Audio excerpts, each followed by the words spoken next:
कल प्रियंका गांधी जी उत्तर प्रदेश के अमेठी पहुंची और कांग्रेस के प्रत्याशी किशोरी लाल शर्मा के समर्थन में एक जनसभा में हिस्सा लिया।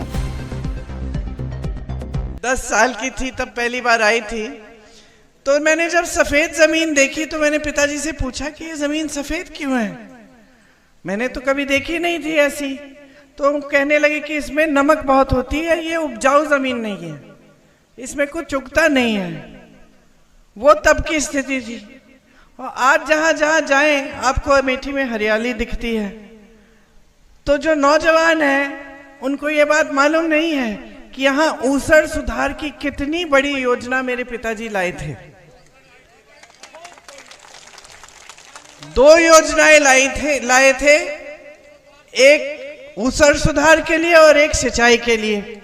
उस समय जब वो गांव में जाते थे, किशोरी भाई साहब बता रहे थे कि किसानों से बात करते थे तो किसान कहते थे कि उपज इतनी है कि हम 7-8 महीनों के लिए अपने परिवार को खिला सकते हैं, उसके बाद खत्म हो जाता है, हमको खरीदना पड़ता है। तो पिताजी के मन में ये था कि यहाँ पे अगर सिंचाई अच्छी तरह से आ जाए और जमीन उपजाऊ बन जाए तो बहुत फायदा होगा किसानों का। तो सबसे पहले काम तो उन्होंने यही किए। उसके बाद उन्होंने विकास के कार्य किए, बड़े बड़े उद्योग खुलवाए, यहाँ BHEL, HAL बड़ा अस्पताल खुलवाया, संजय गांधी अस्पताल, और ऐसे तमाम काम किए।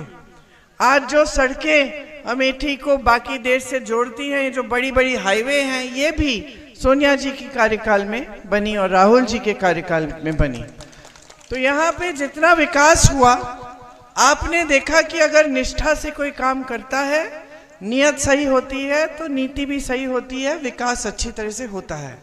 और आपने यहाँ स्थापना की थी इस राजनीति की कि यहाँ बड़े से बड़े पद पर आसीन देश के प्रधानमंत्री आ सकते थे। बहनों, आपके गांव जब आते थे आपसे अच्छी खासी डांट खाते थे। ये स्थापित किया आपने राजनीति कि नेता जवाबदेह बना आपके प्रति, चाहे प्रधानमंत्री ही हो